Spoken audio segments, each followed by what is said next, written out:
pamagitan ng mutual termination o pagkakaroon ng right of way problem na parehong nagdudulot ng hindi matuloy ang implementasyon ng mga proyekto. Matapos naming manalo sa mga bidding, may mga opisyal mula sa DPWS ang lumalapit sa amin para humingi at kumuha ng bahagi niya sa halaga ng proyekto. Ang hinihingi nilang porsyento ay hindi bababa sa 10% at umaabot pa sa 25% na naging kondisyon upang hindi maipit ang implementasyon ng kontrata. Ito ay binibigay namin sa kanila ng cash. Ang bawat transaksyon ay may karampatang voucher at ledger na nagsasaad ng mga araw at kung kailan nila ito natanggap. Ilan sa kanila ay sina Terence Calatrava, former Undersecretary of Office of the Presidential Assistant of the Visayas of the Philippines, Kong Roman Romulo of Pasig City, Kong Jojo Ang of Uswag Ilonggo Party List, Congressman Patrick Michael Vargas of Quezon City, Kong Juan Carlos Arjo Aitaide of Quezon City,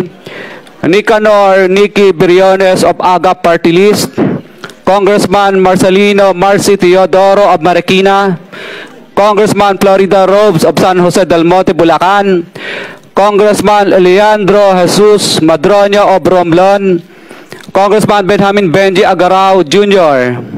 Congressman Florencio Gabriel Bem Noel of Anwaray Party List, Kong Leo de Ode Tariela of Occidental Mindoro, Congressman Reynan Arrogancia of Quezon Province,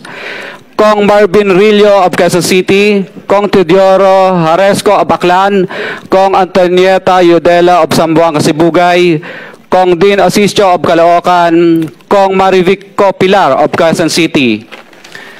21. Mayroon ding mga kinatawan ng ilang politiko na nakikipagtakbo sa amin upang manghingi ng porsyento kapalit ng mga porsyento ng mga proyekto.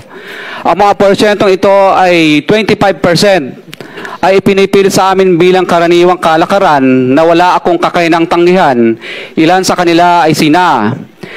Regional Director Eduardo Virgilio of DPWS Region 5, Director Ramon Ariola III of Unified Management UPMO, District Engineer Henry Alcantara, DPWS Bulacan First, Undersecretary Robert Bernardo, District Engineer Aristotle Ramos of DPWS Metro First, Pasig City,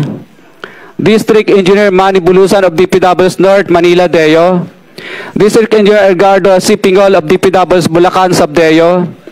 District Engineer Michael Rosaria of DPWS Quezon Second Deo.